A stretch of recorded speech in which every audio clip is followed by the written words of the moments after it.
Everyone welcome back smart study hub. आज हम कर रही हैं शक्तिमान क्लास 3। ये सीडीपी और पेडागोजी की मिली जुली क्लासेज होंगी। इनसे रिलेटेड जो भी टॉपिक हम कर रही हैं उनसे रिलेटेड क्वेश्चंस भी प्रैक्टिस हम कर रही हैं। देखिए, आनुवंशिकता एवं वातावरण का प्रभाव, इसका विगत पिछले सालों में आप देख लीजिएगा कि इसका एनालिसिस क्या है। कि यहाँ पे 2 प्रश्न पूछे गए हैं, 1 प्रश्न पूछा गया है। फिर यहाँ पे मतलब हर साल इस टॉपिक में से आपसे क्वेश्चंस पूछे जा रहे हैं, ठीक है। और अब की बार एस्टेट में ये टॉपिक्स जो है मेन रूप से दिया गया है, तो क्वेश्चंस यहाँ से श्योर आएगा ही आएगा, ठीक है। देखिए, आनुवंशिकता का अर्थ क्या है कि आनुवंशिकता या वंशानुगत गुणों का एक पीढ़ी से दूसरी पीढ़ी में जो गुण स्थानांतरित होके आते हैं, ठीक है। और आनुवंशिकता का प्रभाव किस किस शारीरिक लक्षणों के ऊपर पड़ता है, बुद्धि के ऊपर भी पड़ता है, ठीक है, चरित्र का प्रभाव पड़ता है, ठीक है। तो ये मैंने डिटेल में क्लासेस दे रखी हैं, इसलिए मैं इसके ऊपर ज़्यादा चर्चा नहीं करेंगे। हमारा मेन फोकस क्वेश्चंस पे रहेगा। मानसिक प्रभाव पड़ता है, बालक का चहुमुखी विकास के ऊपर प्रभाव पड़ता है। वातावरण का प्रभाव, शारीरिक अंतर का प्रभाव होता है।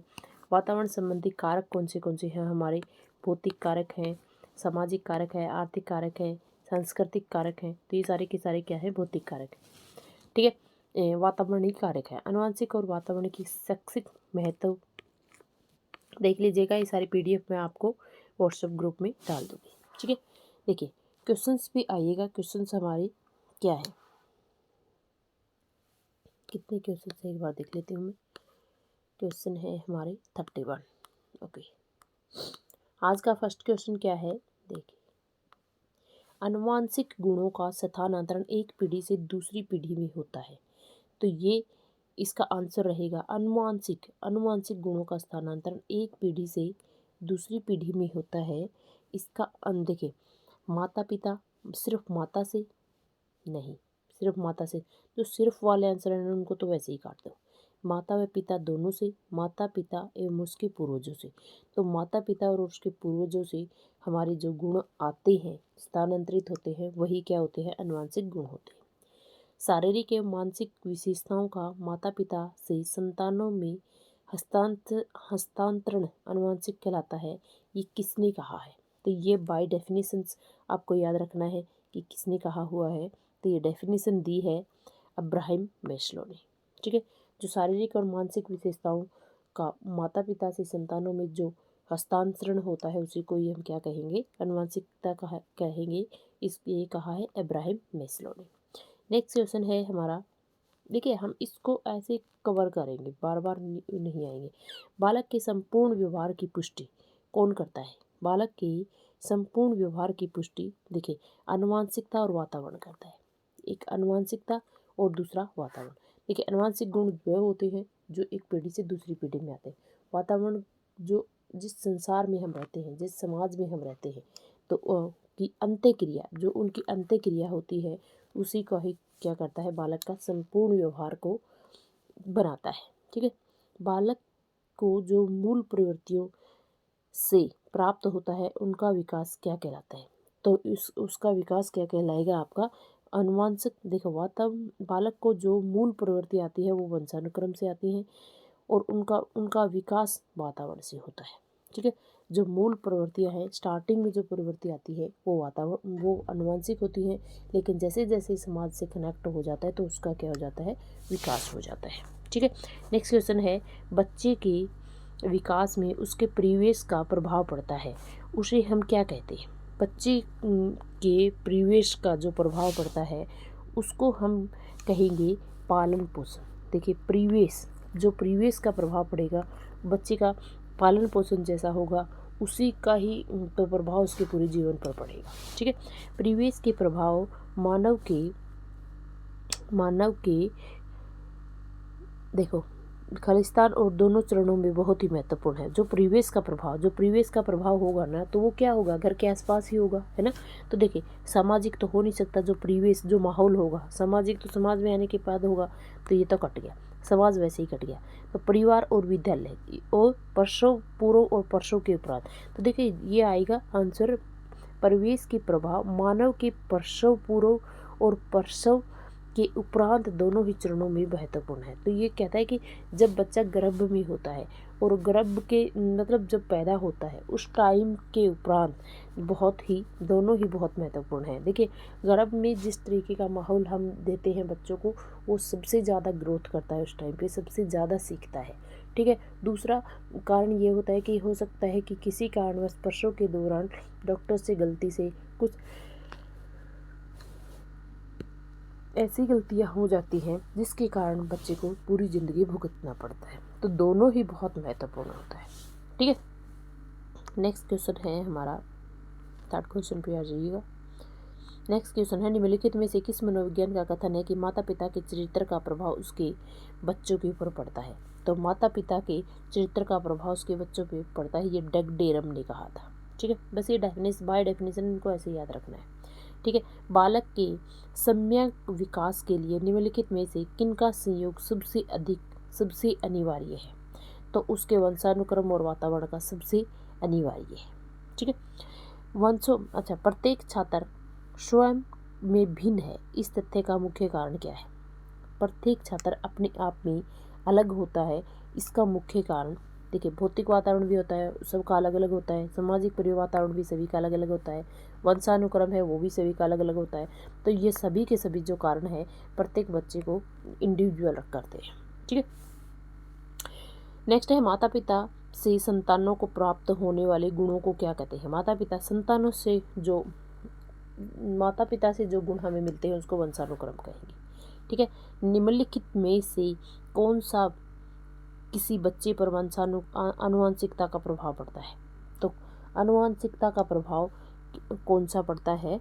देखिएगा, विशिष्ट शारीरिक लक्षण ये भी आनुवंशिकता से आते हैं, बुद्धि ये भी आनुवंशिकता से ही आती है। मोस्टली जन्म से ही बुद्धि जन्मजात होती है ना। ठीक है ना। चरित्र, विशिष्ट चरित्र का निर्माण भी हम जैसे हमारे पेरेंट्स होंगे वैसा ही हमारा चरित्र होगा। ठीक है। तो ये तीनों ही क्या हो जाएंगे हमारे, ये सभी फोर्थ ऑप्शन रहेगा। वातावरण वह बाहरी शक्ति है जो हमें प्रभावित करती है, ये किसने कहा है? वातावरण वह बाहरी शक्ति है जो हमें प्रभावित करती है, ये हमें रोज साहब ने कहा है। ठीक है। फिर ओके, नेक्स्ट है, बच्चे उसी वातावरण से सीख सकते हैं जहाँ उनके अनुभव और भावनाओं को उचित स्थान मिले, उन्हें खेलने का मौका मिले। तो जहाँ पे उचित स्थान मिले, देखिए जहाँ पे आपको पॉजिटिव आंसर दिखे ना, तो पॉजिटिव क्वेश्चन का आंसर पॉजिटिव लगाना है, तो ऑप्शन फर्स्ट रहेगा। ठीक है। नेक्स्ट क्वेश्चन है अपना, देखिए यहाँ देखिएगा, आपकी कक्षा का एक छात्र कक्षा में रोज अनुशासनहीन करता है, आप इस समस्या का समाधान हेतु निम्न में से क्या उपाय करेंगे उसका, कि रोज की रोज क्या करता है वो समस्या लेकर के आता है, अनुशासनहीनता लेके आता है। तो यहाँ से उसके वंशानुक्रम तथा वातावरण का पता लगाकर सही मार्गदर्शन देंगे। ठीक है। रोज पीटेंगे ये तो नहीं करेंगे, स्कूल में उसका नाम कटवाएंगे ये भी नहीं करेंगे, इलाज करने के लिए अच्छे आप लेके जाएंगे नहीं, किस किस को लेके जाएंगे, तो ये भी नहीं करेंगे। तो फर्स्ट ऑप्शन अपाना हमारा क्या रहेगा, सही रहेगा। ठीक है।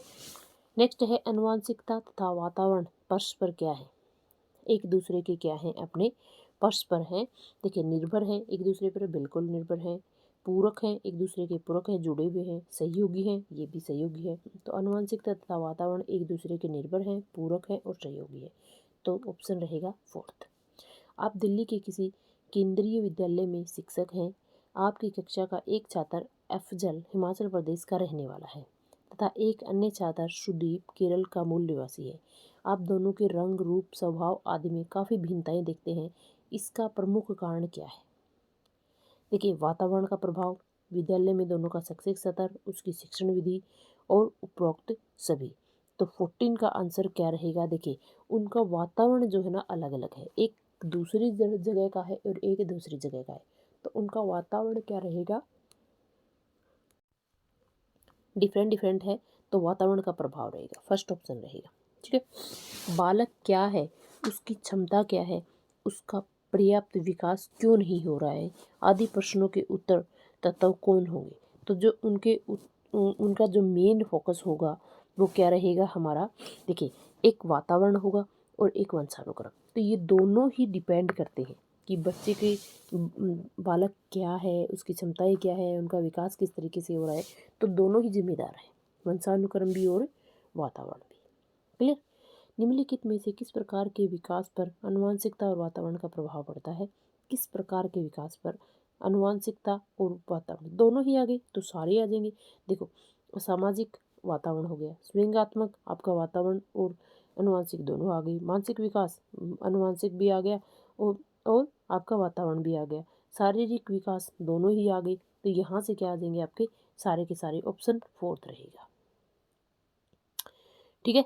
नेक्स्ट क्वेश्चन है अपना, देखिए करना पड़ेगा। ओके, नेक्स्ट क्वेश्चन है, देखिएगा किस बालक का शारीरिक लक्षण प्रभावित होता है? किस बालक का शारीरिक लक्षण प्रभावित होता है? ये रहेगा आपका केवल वाले तो वैसे ही काट दो, माता पिता और दोनों के डीएनए से, न तो देखो माता पिता और डीएनए दोनों के डीएनए से शारीरिक लक्षण प्रभावित होता है। बच्चे की आनुवंशिकता द्वारा निर्धारित सीमाओं के भीतर सर्वोत्तम संभावित विकास के लिए एक शिक्षक को क्या करना चाहिए? देखिए, बच्चे की आनुवंशिकता के द्वारा निर्धारित सीमाओं के भीतर सबसे अधिक उत्तम संभावित विकास के लिए एक शिक्षक क्या कर सकता है? देखो, एक शिक्षक को क्या करना चाहिए, उस बालक के परिवेश में सुधार देना चाहिए। बालक को अधिक से अधिक नहीं, बिल्कुल भी नहीं, बर्डन तो बिल्कुल नहीं डालेंगे। उसे खेल कूद से अधिक भाग लेने की सलाह देनी चाहिए। खेल कूद से ही अकेले विकास हो जाएगा क्या? उसे विकास के लिए प्रेरित करेंगे। सिर्फ प्रेरित करने में आप प्रेरित करने से बच्चा काम नहीं कर पाएगा, तो हम उसके परिवेश में सुधार करने की कोशिश करेंगे। ठीक है। आज बाल अपराध की घटनाएं बढ़ती जा रही हैं, जिसके कारण शिक्षण प्रणाली में जटिलताएं आ रही है। आपके अनुसार इसका मुख्य कारण क्या है? दूषित वंशानुक्रम, दूषित सामाजिक वातावरण और दूषित परिवेश। तो इसका मुख्य कारण क्या रहेगा आपका? ये चारों ही दूषित हो रही है। वंशानुक्रम भी ध्यान नहीं दिया जा रहा है, सामाजिक वातावरण भी खराब हो रहा है और दूषित आपका पालन पोषण भी सही तरीके से नहीं किया जा रहा। तो ऑप्शन फोर्थ रहेगा। विकास की वर्तमान विचारधारा में निम्नलिखित में से किसका महत्व है? केवल वाले तो आंसर वैसे ही कट जाएंगे, उपरोक्त में से कोई नहीं, एक तो आएगा ही, प्रकृति और पालन पोषण दोनों, तो यहाँ पे थर्ड ऑप्शन रहेगा। क्लियर। नेक्स्ट क्वेश्चन है अपने, तो देखिए इससे बाहर आपका कोई क्वेश्चन नहीं आएगा, इनको अच्छे से कवर कर लीजिएगा, बस थोड़ा सा टाइम लगेगा, सारे के सारे टॉपिक्स हमारे यहाँ पे कवर हो जाएंगे। ओके, आनुवंशिकता को सामाजिक संरचना माना गया है। आनुवंशिकता को प्राथमिक पहली संरचना माना गया है। तो ये ऑप्शन क्या रहेगा अपना? सॉरी 23 का क्या रहेगा? प्राथमिक नहीं, पहले नहीं। देखिए, गौण होता है मुख्य, गत्यात्मक होता है शारीरिक रूप से, और शिथिर एक शिथिर है। क्यों है शिथिर? क्योंकि आनुवंशिकता जो है पूरे जब तक मरेगा बच्चा, जो गुण शुरू में आ गई ना, जो माता पिता के गुण हैं, जो पूर्वजों के गुण हैं, वो शिथिर रहेंगे, हमारे अंदर चलते रहेंगे और हमसे ही हमारे बच्चों में आएंगे। तो ये क्या रहेगा? शिथिर रहेगा। ठीक है। तो ऑप्शन थर्ड रहेगा। निम्नलिखित में से कौन सा मुख्य रूप से आनुवंशिकता संबंधित कारक है? कौन सा है मुख्य रूप से संबंधित कारक? कौन सा है? तो इसके लिए क्या करेगा? आंखों का रंग, तो आनुवंशिकता पूछा है। देखो, सामाजिक गतिविधियां, ये तो आपका वातावरण में आ जाएगा। समकक्ष व्यक्तियों के समूह के प्रति अनुभूति, चिंतन पैटर्न क्या आ जाएगा आपका? सोचने संबंधी आ जाएगा, तो ये भी आपका नहीं रहेगा। तो आंखों का रंग जो है ना, वो आनुवंशिकता से होगा। क्लियर। फिर आता है निम्नलिखित में से खालिस्तान के अतिरिक्त सभी वातावरणीय कारक विकास को आकार देते हैं। वातावरण कौन से कारक हैं जो सभी वातावरणीय कारक विकास को आकार देते हैं? देखिए, पौष्टिकता की गुणवत्ता, संस्कृति, शिक्षा की गुणवत्ता और शारीरिक गठन। निम्नलिखित में से के अतिरिक्त, मतलब देखिए वातावरणीय कारक कौन से हैं, उसके अलावा आपको आकार देंगे। देखिए, ये पौष्टिकता की गुणवत्ता आपका वातावरणीय है, बिल्कुल सही है। संस्कृति वातावरणीय है, सही है। शिक्षा की गुणवत्ता ये भी वातावरणीय है। तो जो शारीरिक गठन है ना, वो आनुवंशिक है। ठीक है ना। तो यहाँ से आप क्या करोगे? इसके अलावा कौन सा है? ठीक है ना। तो सारे के सारे वातावरणीय है और शारीरिक गठन क्या है आपका आनुवंशिकता, ऑप्शन क्या रहेगा, 4th रहेगा। ठीक है, ओके। नेक्स्ट है अपना प्रकृति पालन पोषण वाद विवाद के संदर्भ में निम्नलिखित कथनों में से कौन सा आपको उपयुक्त प्रतीत होता है। तो यहाँ से देखिएगा, ये इतने बड़े बड़े क्वेश्चंस हैं। सबसे बड़ी प्रॉब्लम क्या रहेगी, देखिए यहाँ पे सबसे बड़ी प्रॉब्लम आपकी रहेगी कि आपको क्वेश्चंस इजी आएंगे लेकिन आप कंफ्यूजन रहेंगे, टाइम बहुत कम रहेगा। तो इसलिए क्वेश्चंस को बिल्कुल समझ के कवर करें। ठीक है, तो देखिए प्रकृति पालन पोषण वाद विवाद में आपको उपयुक्त कौन सा होता है। बच्चा एक खाली स्लेट के समान होता है जिसका चरित्र परिवेश के द्वारा किसी भी आकार में ढाला जा सकता है। ठीक है, बच्चे आनुवांशिक रूप से उस तरफ प्रवृत्त होते हैं जिस तरफ होना चाहिए। इससे कोई फर्क नहीं पड़ता, तो फर्क तो पड़ेगा ही, तो ऑप्शन बी तो होगा ही नहीं, तो बी को तो वैसे ही काट दो। ठीक है, एक बच्चे के परिवेश का निर्धारण करने में परिवेश प्रभाव का बहुत, देखिए परिवेशी प्रभाव का कम प्रभाव होता है। तो कम कैसे प्रभाव होगा, बहुत ज़्यादा प्रभाव होता है, तो ये भी कट जाएगा। आनुवांशिक तथा परिवेश अभिन्न अंग एक दूसरे से गुथे हुए हैं, दोनों विकास को प्रभावित करते हैं। बिल्कुल, आनुवांशिकता और जो माहौल होता है वो एक दूसरे से जुड़े हुए हैं, तो ऑप्शन क्या रहेगा अपना 4 रहेगा। ठीक है, नेक्स्ट है, यही आ जाएगा, देखो वंशानुक्रम तथा पर्यावरण की विशिष्ट अन्योन क्रियाओं का विकास ही विविध मार्गों और निष्कर्षों का एक रूप हो सकता है। तो ऑप्शन क्या रहेगा 31 में फर्स्ट रहेगा। ठीक है, तो ये थे आपके इम्पोर्टेंट क्वेश्चंस। नेक्स्ट टॉपिक देखिए, समाजीकरण की प्रक्रिया क्या होगी। समाजीकरण क्या है, समाज से जुड़े। मनुष्य एक सामाजिक प्राणी है, बिना समाज के किसी भी व्यक्ति के सर्वांगीण विकास की कल्पना नहीं की जा सकती है। समाजीकरण से संबंधित सिद्धांत कौन से हैं, सौदपर्ण का सिद्धांत। ये सिद्धांत किसने दिया था, कूले द्वारा। जिसके अनुसार समाजीकरण सामाजिक अंतःक्रिया पर आधारित होता है। समाज तथा अन्य बाहरी लोगों के संपर्क में आने से बालकों का जो स्वधारणा है, स्वयं सोचने की जो धारणा है वो विकसित होती है। समाजीकरण को कौन कौन प्रभावित कर सकता है, देखो सिद्धांत देख लिए, मैं और मुझे का सिद्धांत, ये मीड महोदय ने दिया था। मैं और, सिर्फ इतना ही देख लीजिएगा क्योंकि समाजीकरण का टॉपिक मैंने करवाया नहीं है, ये मैंने छोड़ रखा था।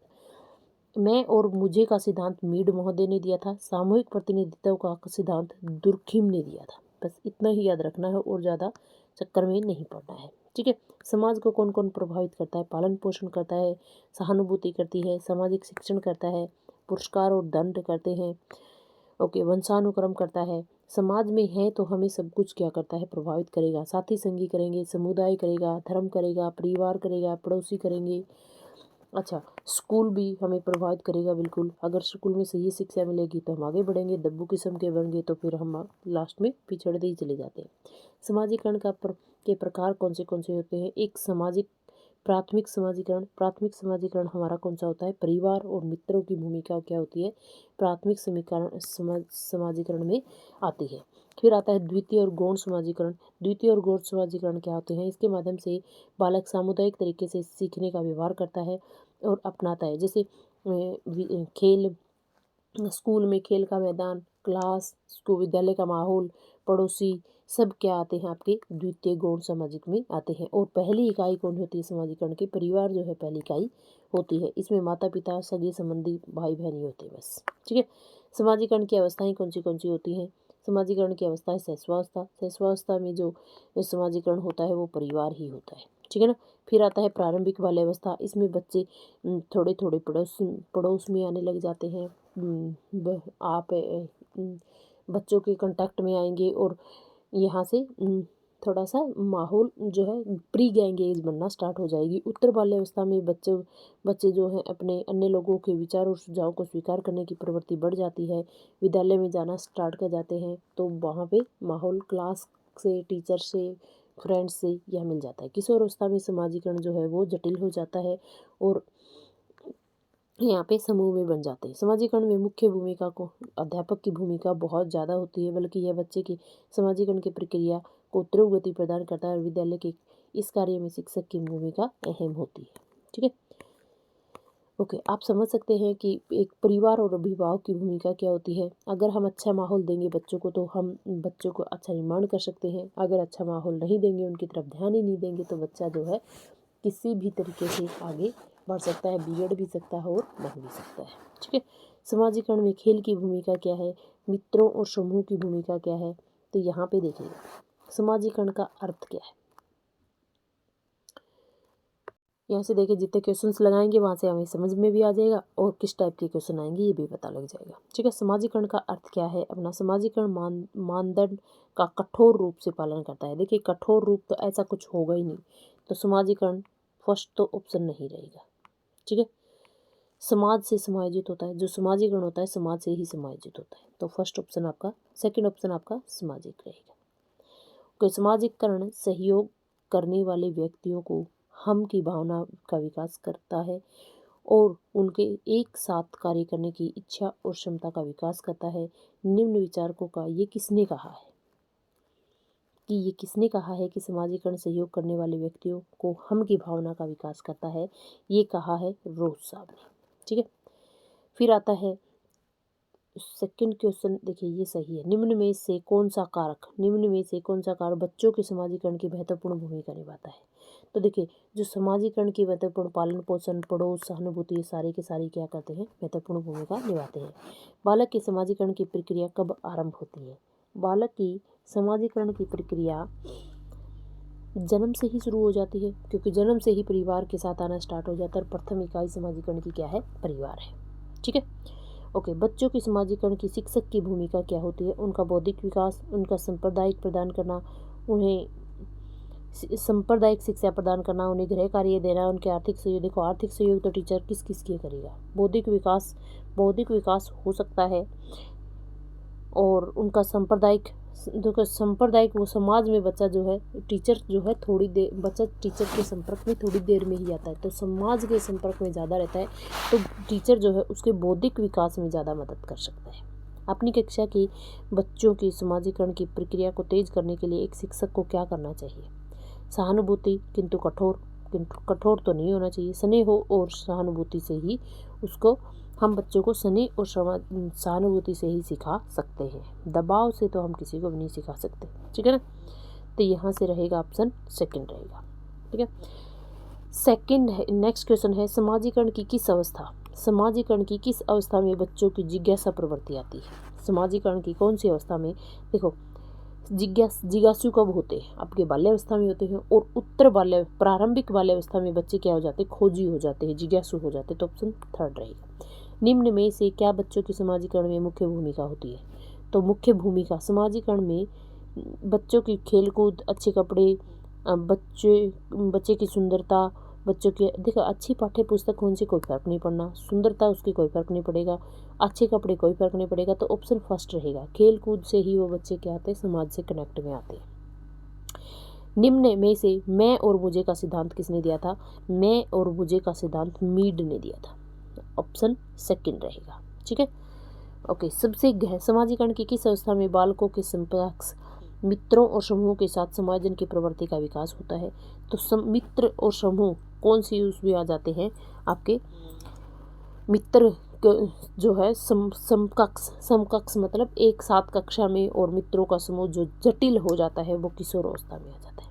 ठीक है, सबसे गहन और जटिल समाजीकरण कब होता है। सबसे गहन और जटिल समाजीकरण आपका किशोर अवस्था में ही होता है।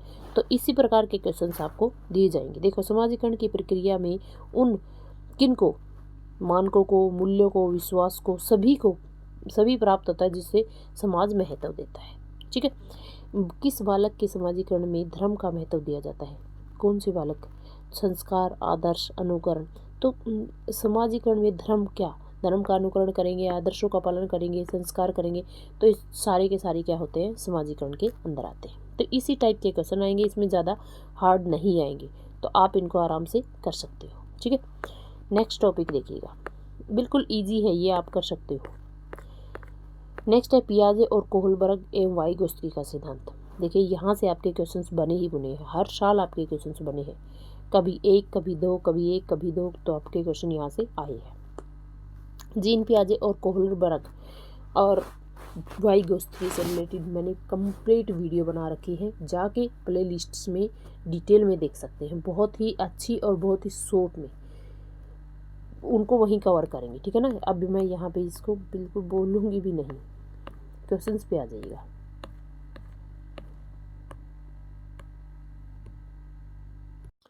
ओके, देखिए पियाजे के अनुसार विकास की पहली अवस्था जन्म से 2 वर्ष के दौरान बच्चा, पहली अवस्था पियाजे की पहली अवस्था कौन सी थी? इंद्रिय जनित अवस्था। तो इंद्रियों का ही प्रयोग करेगा, तो बच्चा किसका प्रयोग करेगा? इंद्रियों का प्रयोग करेगा, तो ऑप्शन 4 रहेगा। पियाजे के अनुसार संज्ञानात्मक विकास के किस चरण पर बच्चा वस्तु स्थायित्व होता है? कि बच्चे को पता है कि चीज़ें यहीं पर रखी हुई है, ठीक है। तो वस्तु स्थायित्व आपके पूर्व संक्रियात्मक अवस्था में आता है। 0 से 2 वर्ष में तो बच्चा कुछ समझ ही नहीं पाता है, लेकिन जैसे जैसे वो 2 से 6 वर्ष की आयु के बीच में आता है, तो वहाँ पे बच्चा क्या कर लेता है, आपका जानने लग जाता है कि हाँ, चीज़ें स्थायी होती है, ठीक है। जीन पियाजे में संज्ञानात्मक विकास को कितने चरणों में बांटा है? तो 4 चरणों में बांटा है। कितने चरणों में बांटा है? 4 चरणों में। कौन सी थी? इंद्रिय जनित, पूर्व संक्रियात्मक, संक्रियात्मक और आपकी अनौपचारिक क्रिया, ठीक है। फिर आता है पियाजे के संज्ञानात्मक विकास के सिद्धांत के अनुसार किस अवस्था में बालक परिकल्पना ढंग से समस्या पर विचार करता है? परिकल्पना ढंग से आपको किस तरीके से? अमूर्त संक्रियात्मक। देख होता है आपका इन 4 अवस्थाएं कौन सी हैं? इंद्रिय जनित, पूर्व संक्रियात्मक, मूर्त और अमूर्त, ये 4 दी है उसने। तो अपनी ही कल्पनाओं में कब खोना स्टार्ट होता है बच्चा? अमूर्त संक्रियात्मक में आपका जब आप किशोर अवस्था में चले जाते हो तो खुद ही समस्याओं का सॉल्यूशन करना आरंभ कर देता है। बच्चों में भाषा का विकास प्रारंभ हो जाता है।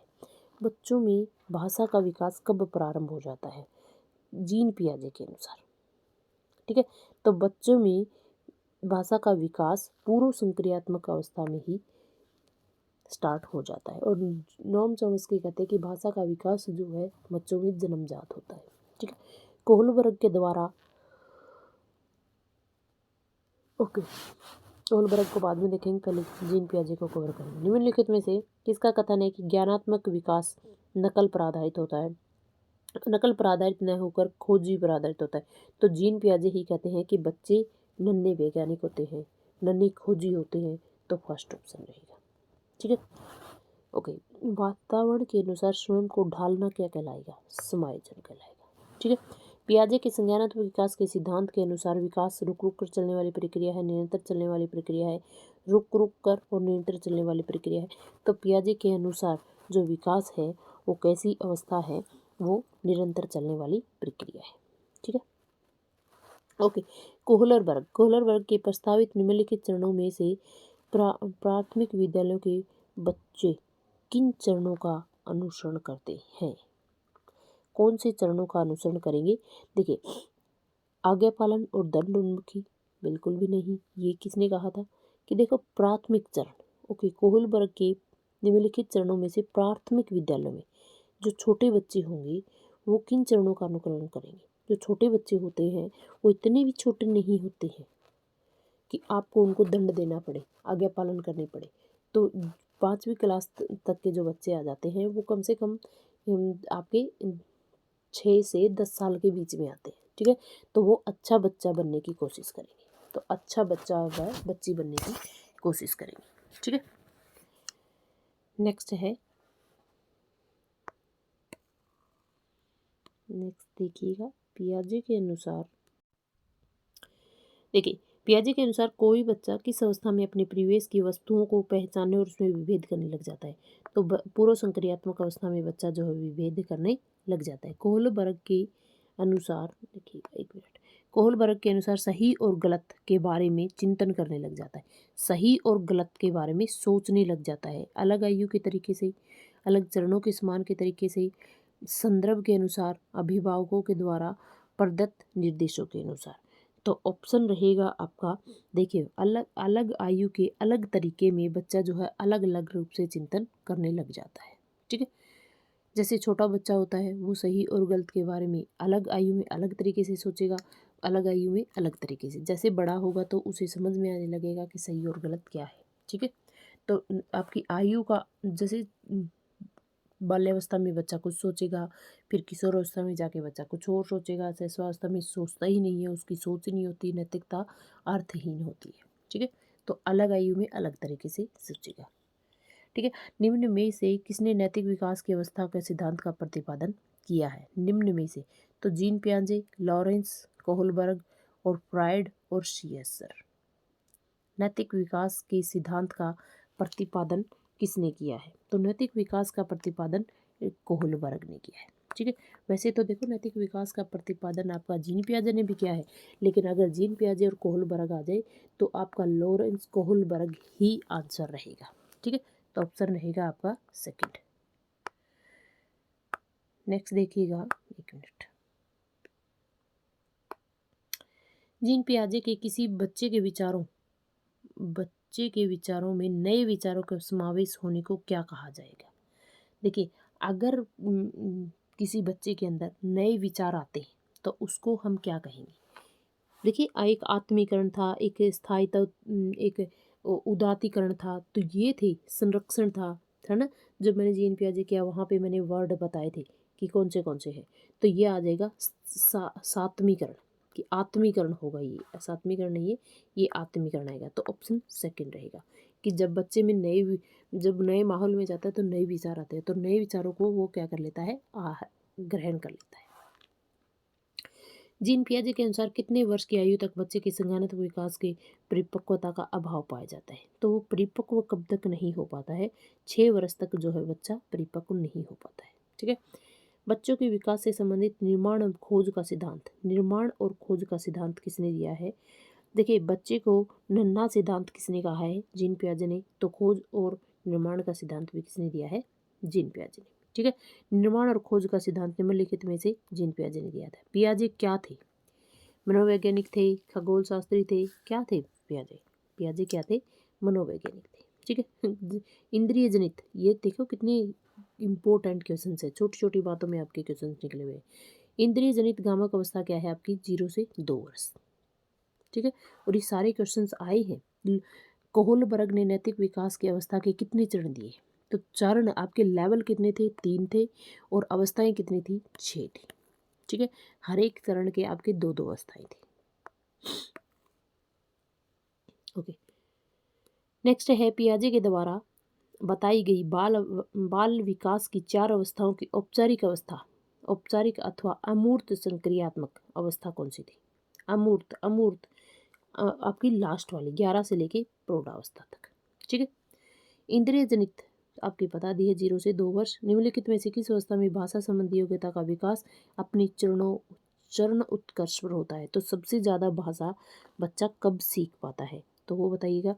औपचारिक संक्रियात्मक अवस्था में बच्चा जो है सबसे ज़्यादा भाषा का विकास करता है। ठीक है, कोहलबर्ग द्वारा प्रतिपादित नैतिक विकास की अवस्था के सिद्धांत के अनुसार नैतिक या चारित्रिक विकास की चरम की अवस्था कौन सी है? कि चरित्र का निर्माण या नैतिकता का जो निर्माण है वो कब होता है? स्व केंद्रित तो नहीं होता है, जो स्वयं केंद्रित होता है तब कहाँ होता है विकास? नहीं होगा। ठीक है, फिर आता है परंपराओं को धारण करने वाली अवस्था, आधारहीन आत्म चेतना, आधार युक्त आत्म चेतना। जब आपको आधार पता चलने लग जाएगा, बेस पता चलने लग जाएगा, कारणों का आप पता करने लग जाओगे, सही और गलत का फर्क पता चलने लग जाता है, तो ये क्या हो जाएगा? आपका नैतिक विकास चरम सीमा पर होगा। ठीक है, बाल विकास के संदर्भ में निम्नलिखित कथनों पर छोड़िए इस क्वेश्चन को। नेक्स्ट आइएगा, देखिए नेक्स्ट क्वेश्चन है आपका, निम्नलिखित में से किसने बच्चे की अंत्यक्रियाओं को उसके विकास का मूल आधार माना है? किसने माना है? देखिए, अंत्यक्रियाओं का मूल आधार जो माना है वाइगोत्स्की साहब ने माना है। अब वाइगोत्स्की आ गई है। ठीक है, वाइगोत्स्की के अनुसार बच्चे साथी समूह की सक्रिय सदस्य कब बन जाते हैं? साथी समूह में सक्रिय सदस्य आपके कब बन जाते हैं? देखिए, किशोर अवस्था में आप सक्रिय सदस्य बन जाते हो। ठीक है, निम्नलिखित में से नैतिक विकास की अवस्था का सिद्धांत किसने दिया था? नैतिक विकास की अवस्था का सिद्धांत किसने दिया था? कोहलबर्ग, जीन पियाजे, वाइगोत्स्की या किसी और ने? तो किसने दिया था? कोहलबर्ग ने क्या दिया था? नैतिक अवस्थाओं का सिद्धांत किसने दिया था? कोहलबर्ग ने दिया था। ठीक है, कोहलबर्ग के अनुसार परंपरागत नैतिक। देखिए, एक था पूर्व परंपरागत, दूसरा था आपका परंपरागत और तीसरा था आपका उत्तर परंपरागत। तो परंपरागत काल कौन सा है आपका, समय पूछ सकते हैं, तो इसमें आपका परंपरागत काल रहेगा 10 से 13 वर्ष। ठीक है, ओके, ये थोड़े से कम दिखाई दे रहे हैं। निम्नलिखित में से किसने सामाजिक विकास का सिद्धांत दिया था? सामाजिक विकास, सामाजिक विकास का सिद्धांत किसने दिया था? सामाजिक विकास का सिद्धांत आपको दिया था वाइगोत्स्की ने। ठीक है, वाइगोत्स्की के अनुसार किसी बालक के विकास में सबसे महत्वपूर्ण योगदान निम्न में से किसका होता है? परिवार का, समाज का। तो सामाजिक विकास दिया था, तो समाज का ही सबसे ज़्यादा विकास दिया था। तो देखिए, वाइगोत्स्की ही कहता है कि भाषा जो है, बच्चा समाज में आके इंटरेक्ट होके, समाज से इंटरेक्ट होके ही भाषा सीखता है। ठीक है, पियाजे के अनुसार विकास की पहली अवस्था कौन सी थी? इंद्रिय जनित। ठीक है, पियाजे के अनुसार संज्ञानात्मक विकास के अनुसार प्रक्रिया संरचनात्मक संशोधन क्या कहलाती है?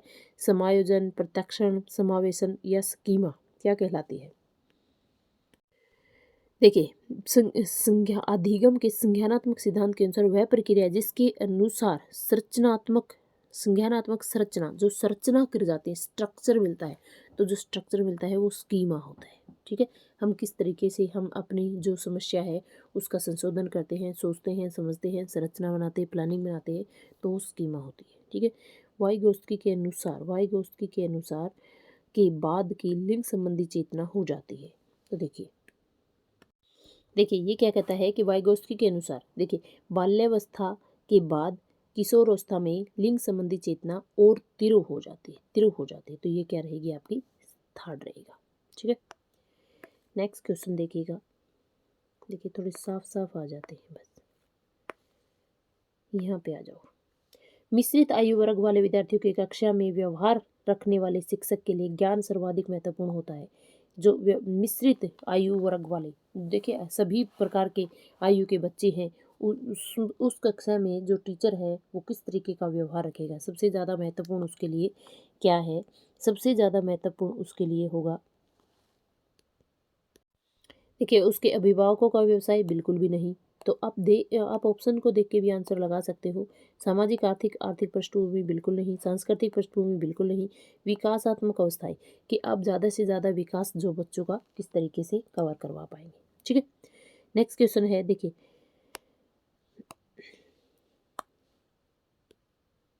नेक्स्ट रहेगा, कर्नल सिंह कानूनी कार्रवाई और खर्चे के बावजूद आयकर नहीं देते हैं। ये वे सोचते हैं कि वे एक भ्रष्ट सरकार को समर्थन नहीं दे सकते जो अनावश्यक बांधों के निर्माण पर लाखों रुपए खर्च करती है।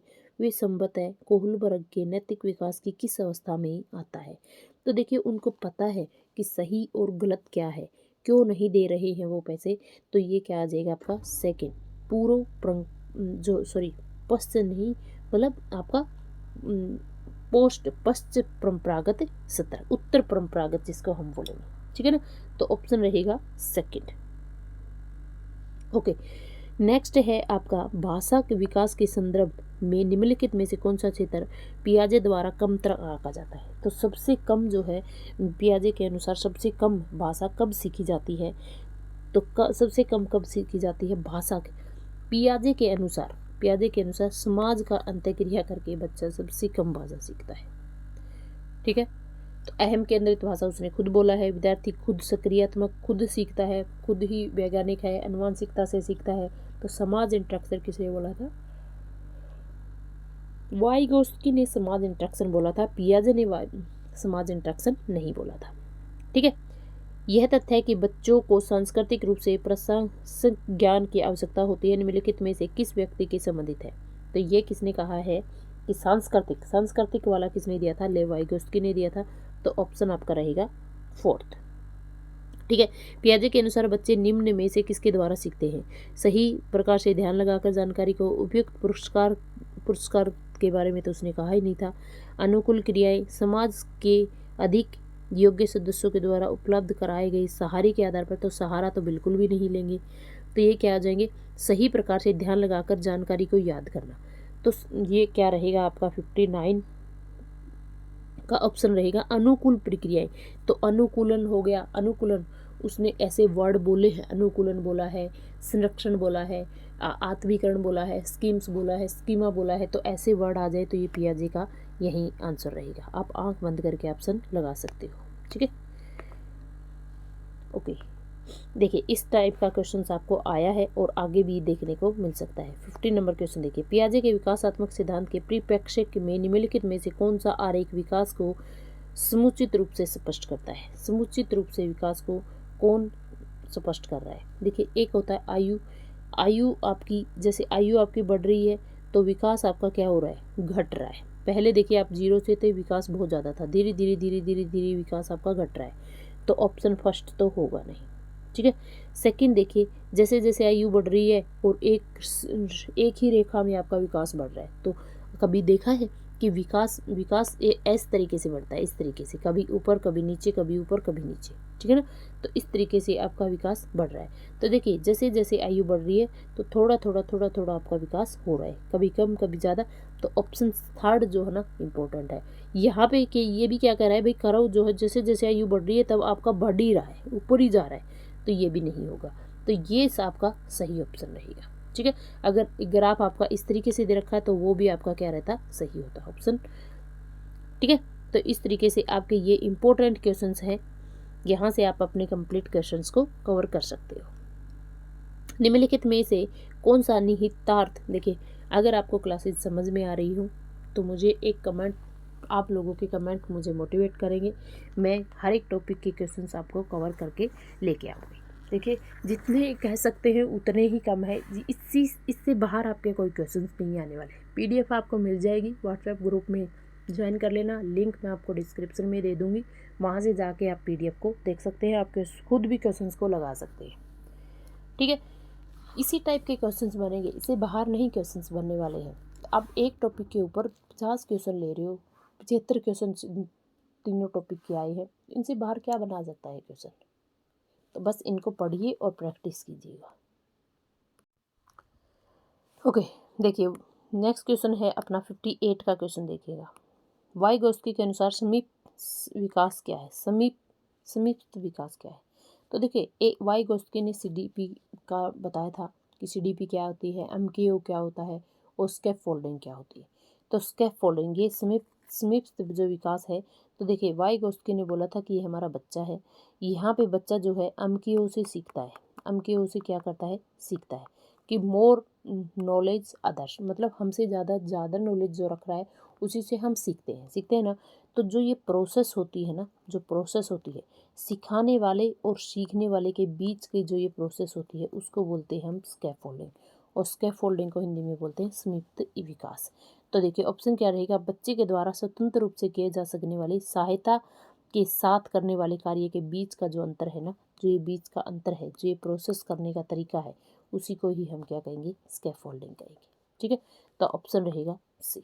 वाइगोत्स्की तथा जीन पियाजे के परिप्रेक्ष्यों में से एक प्रमुख भिन्नता क्या है? व्यवहारवादी सिद्धांतों की उनकी आलोचना। दूसरा है ज्ञान के सक्रिय निर्माताओं के रूप में बच्चों की संकल्पना, बच्चों का एक पालन पोषण का परिवेश उपलब्ध कराने की भूमिका, भाषा और चिंतन के बारे में उनके दृष्टिकोण। तो देखिए उनके जो दृष्टिकोण हैं भाषा और जीन पियाजे जो है कहते हैं कि बच्चा जो है भाषा को जन्म से सीखता है। ठीक है, बच्चे के पास जो है बच्चा भाषा को खुद ही सीखता है। ठीक है, और जीन पियाजे कहता है, सॉरी वाइगोत्स्की कहता है कि जो भाषा है बच्चा समाज के इंटरेक्शन में आके सीखता है, समाज से जुड़ाव करके सीखता है। तो ये भाषा और चिंतन के बारे में उनका दृष्टिकोण क्या है? अलग अलग है। ठीक है, एक बच्चे को सहारा देने की मात्रा एवं प्रकार के परिवर्तन किस बात पर निर्भर करते हैं? कि अध्यापिका की मनोदशा, बच्चे की नैसर्गिक योग्यताएं, कार्य करने के लिए प्रस्तावित पुरस्कार और बच्चे का निष्पादन का सत्र। तो कौन सी योग्यताएं जो है ज़्यादा इम्पोर्टेंट है? बच्चे का निष्पादन का सत्र, कि बच्चा किस तरीके से काम कर रहा है, किस लेवल से बच्चा काम कर सकता है, तो उसी तरीके का उसको इफेक्ट डालेगा। ठीक है, बहुत ज़्यादा क्वेश्चन है भाई इसके तो। वाइगोत्स्की के अनुसार बच्चे स्वयं से क्यों बोलते हैं? देखिए वाइगोस्की के अनुसार बच्चे स्वयं से क्यों बोलते हैं? वाइगोस्की ने 3 स्पीच बताई थी, एक साइलेंट स्पीच, प्राइवेट स्पीच और सोशल स्पीच। जो खुद से बोलते हैं, बच्चे अपने प्रतिवयस्कों का ध्यान आकर्षित करने के लिए? बिल्कुल नहीं। बच्चे स्वयं से बहुत बातें होते हैं, बच्चे अहम केंद्रित होते हैं, बच्चे अपने कार्य की दिशा देने के लिए बोलते हैं। बच्चे क्या करते हैं? अपने कार्य की दिशा देने के लिए खुद से बातें करते हैं। ठीक है, तो ऑप्शन क्या रहेगा आपका?